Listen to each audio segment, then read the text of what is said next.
ഏവർക്കും പുതിയൊരു അധ്യായത്തിലേക്ക് ഹാർദവമായ സ്വാഗതം. ഈ അധ്യായത്തിൽ നമ്മൾ വിശകലനം ചെയ്യുന്നത് മൂലം നക്ഷത്രത്തിൻ്റെ 2025 ആണ്ട് ജനുവരി ഫെബ്രുവരി മാസങ്ങളിലെ ഗുണദോഷ ഫലങ്ങളാണ്. ഞാൻ ആദ്യമായി ഒന്ന് പറഞ്ഞോട്ടെ, ഇത് മൂലം നക്ഷത്രക്കാരുടെ പൊതുവായ ഫലമാണ് നമ്മളിവിടെ വിശകലനം ചെയ്യുന്നത്. നിങ്ങൾക്ക് ഓരോരുത്തർക്കും വ്യക്തിഗത ബലം ലഭിക്കുന്നതിനായിട്ട് നിങ്ങളുടെ ജാതകം ഒരു ഉത്തമനായ ജ്യോതിഷിയെ കാണിച്ച് രാശി ചിന്തനം നടത്തി മുന്നോട്ട് പോകുന്നതാണ് എന്തുകൊണ്ടും നല്ലത്. പൊതുവായ ഫലത്തിലേക്ക് വരാം. ഈ മൂലം നക്ഷത്രക്കാർക്ക് 2025 ആണ്ട് സമ്മിശ്ര ഫലമായിട്ടാണ് കാണുന്നത്. ജനുവരി ഫെബ്രുവരി മാസവും ഗുണദോഷ സമ്മിശ്രമായിട്ട് കാണുന്നു. നിങ്ങൾക്ക് ഈ മാസത്തിൽ എടുത്തു പറയേണ്ടത് സാമ്പത്തിക പ്രതിസന്ധികൾ ഉണ്ടാകുമെങ്കിലും നിങ്ങളതിനെ തരണം ചെയ്യുന്നതാണ്. അടുത്ത സാമ്പത്തിക പ്രതിസന്ധികൾ നിങ്ങൾക്ക് വരുന്നതാണ്. ചില കാര്യങ്ങൾ മനസ്സിൽ വിചാരിച്ചിട്ട് നടക്കാതെ പോകുന്നതാണ്. പക്ഷേ എന്നാലും നിങ്ങളത് എങ്ങനെയെങ്കിലുമൊക്കെ കണ്ടെത്താൻ, ആ പണം കണ്ടെത്താൻ സാധിക്കുന്നതാണ്. നിങ്ങൾക്ക് ആലോചനയില്ലാത്ത പ്രവർത്തനങ്ങൾ അല്ലെങ്കിൽ പ്രവൃത്തികൾ ധനനഷ്ടത്തിന് ഇടവരുത്തുന്നതാണ്. നിങ്ങൾ ഏത് കാര്യവും ധനവുമായി ബന്ധപ്പെട്ട ഏത് കാര്യവും നന്നായിട്ട് ആലോചിച്ച് ചിലരുടെയൊക്കെ ഉപദേശങ്ങൾ കൂടി സ്വീകരിച്ചിട്ട് ചെയ്യുകയായിരിക്കും നല്ലത്. നിങ്ങൾക്ക് പലവിധ തടസ്സങ്ങൾ ഉണ്ടാവുമെങ്കിലും ഉദ്ദേശിച്ച കാര്യങ്ങളൊക്കെ നടത്തിയെടുക്കാൻ സാധിക്കുന്നതാണ്, അല്ലെങ്കിൽ നേടിയെടുക്കാൻ അവസരമുണ്ടാകുന്നതാണ്. നിങ്ങൾ സ്വജനങ്ങളെയൊക്കെ പിരിഞ്ഞിട്ട് കഴിയേണ്ട സാഹചര്യങ്ങൾ വരുന്നുണ്ട്. ഉദ്യോഗസ്ഥർക്കൊക്കെ ചിലപ്പോൾ ജോലിയുമായിട്ട് ബന്ധപ്പെട്ടൊക്കെ ഒന്ന് മാറി താമസിക്കേണ്ടതായിട്ടൊക്കെ വരുന്നതാണ്. അതല്ല എങ്കിൽ മറ്റേതെങ്കിലും കാരണത്താൽ നിങ്ങൾ സ്വകുടുംബത്തെ ആൾക്കാരുമായിട്ടൊക്കെ ഒന്ന് പിരിഞ്ഞ് മറ്റെവിടെയെങ്കിലും കുറച്ച് നാൾ താമസിക്കേണ്ട ഒരവസ്ഥ വന്ന് എത്തിച്ചേരുന്നതാണ്. നിങ്ങൾ വിശ്വസിച്ചിരുന്നവരാൽ വഞ്ചിതരാകാനുള്ള സാധ്യതയുണ്ട്. അപ്പോൾ എല്ലാ കാര്യത്തിലും ധനപരമായിട്ടോ മറ്റ് ബോണ്ടുകൾ ഒപ്പിടുക, ജാമ്യം നിൽക്കുക, അപ്പോൾ അതൊക്കെ ഒന്ന് ആലോചിച്ച് ചെയ്യാവൂ. അവരറിഞ്ഞോ അറിയാതെയോ ചെയ്യുന്ന കാര്യങ്ങൾ നിങ്ങൾക്ക് തലവേദനയായി മാറുന്നതാണ് ഭാവിയിൽ. നിങ്ങളുടെ ആത്മാർത്ഥതയ്ക്ക് അർത്ഥമില്ലാതെ വരുന്നൊരു അവസ്ഥ ഉണ്ടാകുന്നതാണ്. മാനസികവും ശാരീരികവുമായിട്ടുള്ള ബുദ്ധിമുട്ടുകൾ ധാരാളം ഉണ്ടാകുന്നതാണ് നിങ്ങൾക്ക് ജീവിതത്തിൽ. നിങ്ങൾക്ക് അനാവശ്യ കൂട്ടുകെട്ടുകൾ കഴിയാവുന്നതും ഒഴിവാക്കേണ്ട ഒരു സമയമാണ്. പ്രത്യേകിച്ച് പുരുഷന്മാരൊക്കെ, മൂലനക്ഷത്രത്തിലെ പുരുഷന്മാരൊക്കെ ആവശ്യമില്ലാത്ത കൂട്ടുകെട്ടുകളൊക്കെ ഒഴിവാക്കിയില്ല എങ്കിൽ ജീവിതം ഒരു വല്ലാത്തൊരവസ്ഥയിലേക്ക് ചെന്ന് പെടാനുള്ള സാധ്യതയുണ്ട്. പ്രത്യേകിച്ച് മദ്യപാനം പോലുള്ള ലഹരി പദാർത്ഥങ്ങൾ ഉപയോഗിച്ച് ജീവിതം നശിക്കാനുള്ള സാധ്യത ഈ സമയങ്ങളിൽ കാണുന്നതുകൊണ്ട് ആവശ്യമില്ലാത്ത കൂട്ടുകെട്ടുകൾ ഒരു വിധത്തിലും അതിലെ മറ്റ് സെൻറ്റിമെൻറ്റ്സ് ഒന്നും കാണിക്കേണ്ട, ഒരു വിധത്തിൽ തലയൂരി പോരുന്നതായിരിക്കും നിങ്ങൾക്ക് നല്ലത്. അല്ലെങ്കിൽ ജീവിതം വല്ലാത്തൊരവസ്ഥയിലേക്കായി പോകും, നശിച്ചു പോകും.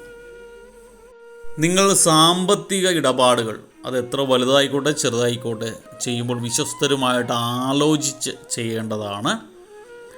കാർഷിക വിഭവങ്ങളിൽ നിന്നും ആദായം ലഭിക്കുന്ന ഒരു സമയമാണ്. അതുകൊണ്ട് കൃഷിയുമായിട്ട് ബന്ധപ്പെട്ട് ജോലി ചെയ്യുന്നവർക്കൊക്കെ വളരെ ഗുണകരമായ സമയമാണ്. കച്ചവടത്തിൽ നഷ്ടം സംഭവിക്കാനുള്ള സാധ്യതകളുണ്ട്. ഷെയർ മാർക്കറ്റ് ബിസിനസ് ചെയ്യുന്നവർ അല്ലെങ്കിൽ പ്രോപ്പർട്ടി ബിസിനസ് മോഹവില കൊടുത്ത് വാങ്ങാനുള്ള ആയിട്ട് വിൽക്കാം എന്നൊക്കെ കരുതുന്നവർക്കൊക്കെ ഒന്ന് ആലോചിച്ച് ചെയ്യേണ്ടതാണ്. കച്ചവടം ബന്ധപ്പെട്ട് എല്ലാ ബിസിനസ്സുകളും ഒന്ന് സൂക്ഷിച്ച് ചെയ്യേണ്ടതാണ്. നിങ്ങൾക്ക് പ്രവർത്തന മാന്ദ്യം അനുഭവപ്പെടാനുള്ള സാധ്യത കൂടുതലായിട്ടുണ്ട്. ബിസിനസ്സിലൊക്കെ ഒരു ചെറിയ പ്രവർത്തന മാന്ദ്യം ഉണ്ടാകാനുള്ള സാധ്യത കൂടുതലായിട്ട് കാണുന്നു. അത് ഷെയർ മാർക്കറ്റ് ബിസിനസ് ആയിക്കോട്ടെ മറ്റേതെങ്കിലും ബിസിനസ് ആയിക്കോട്ടെ, കച്ചവടം ചെയ്യുന്നവർക്കൊക്കെ ഒരു മാന്യത ഉണ്ടാകാനുള്ള, ഒരു ഗുണവുമില്ല ദോഷവുമില്ല, ഒരു വല്ലാത്തൊരവസ്ഥ ഉണ്ടാകാനുള്ള സാധ്യതയുണ്ട്. മനസ്സിനെ അലട്ടിക്കൊണ്ടിരുന്ന പ്രശ്നങ്ങൾ പരിഹരിക്കപ്പെടുന്നതാണ്, ഒരുവിധമൊക്കെ പരിഹരിക്കപ്പെടുന്നതാണ് ഈ മാസങ്ങളിൽ. പ്രത്യേകിച്ച് ഫെബ്രുവരി മാസമൊക്കെ ആകുമ്പോൾ തൊഴിൽപരമായിട്ടുണ്ടായ ബുദ്ധിമുട്ടുകൾക്ക് പരിഹാരം കണ്ടെത്താൻ സാധിക്കുന്നതാണ് നിങ്ങൾക്ക്. ഭൂമി സംബന്ധമായിട്ടുള്ള പ്രോപ്പർട്ടി സംബന്ധമായിട്ടുള്ള തർക്കങ്ങളൊക്കെ ഉണ്ടാകാനുള്ള സാധ്യത കൂടുതലായിട്ടുണ്ട്. കുടുംബ വീടുമായിട്ട് ബന്ധപ്പെട്ട് അല്ലെങ്കിൽ കുടുംബ ബന്ധുക്കളുടെയൊക്കെ ഷെയറുകൾ കൊടുക്കേണ്ടതുമായിട്ടൊക്കെ ബന്ധപ്പെട്ട് ചെറിയ ചെറിയ തർക്കങ്ങൾ ഉണ്ടാകാനായിട്ടുള്ള സാധ്യതയുണ്ട്. പൊതുജനങ്ങളുടെ ആദരവ് ലഭിക്കുന്നതാണ് ഈ സമയങ്ങൾക്ക് നിങ്ങൾക്ക് മൂലനക്ഷത്രക്കാർക്ക്. അതുകൊണ്ട് തന്നെ രാഷ്ട്രീയ രംഗത്ത് തൊഴിൽ ചെയ്യുന്നവർക്ക് അല്ലെങ്കിൽ രാഷ്ട്രീയക്കാർക്ക് നിങ്ങൾ വഞ്ചനയ്ക്ക് വിധേയരാകാനുള്ള സാധ്യതയുണ്ട്. അതുകൊണ്ട് എല്ലാ ചുവടുവെപ്പും വളരെ ശ്രദ്ധയോടുകൂടി ചെയ്യുന്നതാണ്. ഓരോ ദിവസവും വളരെ സൂക്ഷിച്ച് ഒരു പ്രവൃത്തിയും ചെയ്യുക. നിങ്ങൾക്ക് അലസത, മടി, ക്ഷീണം, ഉദാസീനത എന്നിവയൊക്കെ ഉണ്ടാകുന്ന സമയമാണ് ഫെബ്രുവരി മാസമൊക്കെ ആകുമ്പോൾ. പൊതുവെ ഗുണദോഷ സമ്മിശ്രമാണ്. ചില കാര്യങ്ങൾ ഗുണമുണ്ടെങ്കിലും പ്രത്യേകിച്ച് ഈ വഞ്ചന, ചതി ഉള്ള കാര്യങ്ങൾ ധാരാളമായിട്ട് കാണുന്നുണ്ട് ഈ സമയത്ത്. പ്രത്യേകിച്ച് കുടുംബ വീടുമായിട്ട് ബന്ധപ്പെട്ട്, പ്രോപ്പർട്ടിയായിട്ട് ബന്ധപ്പെട്ട് ചിലരുടെ ഷെയറുകളൊക്കെ കൊടുക്കേണ്ട അവസ്ഥയൊക്കെ വരുന്നുണ്ട്. അപ്പോൾ അങ്ങനെയും മാനസിക സമ്മർദ്ദം ഉണ്ടാകുന്നുണ്ട്. ഏത് കാര്യവും നിങ്ങൾ ആലോചിച്ച് ചെയ്യാവൂ. നിങ്ങളുടെ സമയം അത്ര നല്ലതല്ല. ഓരോ ചുവടുവെപ്പും ശ്രദ്ധയോടെ വെക്കുക. സിംഹം നടക്കുന്ന കുഴപ്പമില്ല. ഒരു ചുവട് മുന്നോട്ട് വെച്ചാൽ ഒന്ന് തിരിഞ്ഞു നോക്കും. അതിൽ 3 ചുവട് വെച്ച് കഴിഞ്ഞാൽ പിന്നെ ഒന്ന് നിന്നിട്ട് പിന്നോട്ടൊന്ന് നോക്കിയിട്ട് വീണ്ടും ചുവട് വെക്കാൻ മറക്കരുത്. ഒപ്പം നമ്മൾ ചെയ്യുന്ന ജോലി എന്താണെന്ന് ചെയ്യേണ്ട കാര്യങ്ങൾ എന്താണെന്നൊക്കെ നന്നായിട്ട് ആലോചിച്ചിട്ട് ചെയ്യാവൂ. നന്നായിട്ട് ഹോംവർക്ക് ചെയ്യാതെ വരികയായിരിക്കും ചെന്ന് തലയിടരുത്. പൊതുവെ നിങ്ങൾക്ക് ഗുണദോഷ സമ്മിശ്രമായിട്ടുള്ള ബന്ധമാണിപ്പോൾ. അതിലെ ദോഷപരമായിട്ട് കാര്യങ്ങളൊക്കെ ഗുണഫലങ്ങളുടെ മാറ്റിവർദ്ധിക്കാനായിട്ട് ധർമ്മശാസ്താവിൻ്റെ ക്ഷേത്രങ്ങൾ ശനിയാഴ്ച ദർശിക്കേണ്ടത് നല്ലതാണ്, അത്യാവശ്യമാണ്. നീരാഞ്ജനം പോലുള്ള വഴിപാടുകൾ ചെയ്യുക. എള്ളുപായസം കഴിക്കുക, അല്ലെങ്കിൽ നിവേദ്യം കഴിക്കുക ഒക്കെ ചെയ്യുന്നത് നല്ലതാണ്. ശബരിമലക്ക് ഈ സമയത്ത് സ്ത്രീകളൊക്കെ പുരുഷന്മാരുടെ പോകാൻ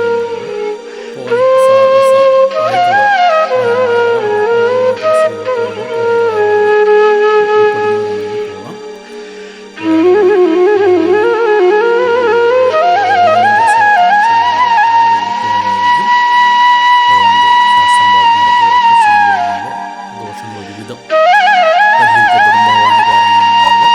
ഈ സമയം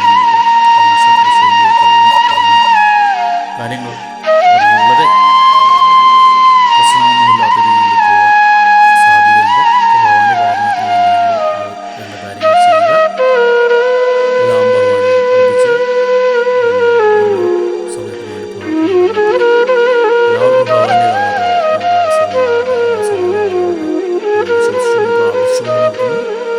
വീഡിയോ ഇഷ്ടപ്പെട്ടാൽ ലൈക്ക് ചെയ്യുക. തുടർന്നുള്ള മാസങ്ങളിൽ വീഡിയോ കൃത്യമായി ലഭിക്കും.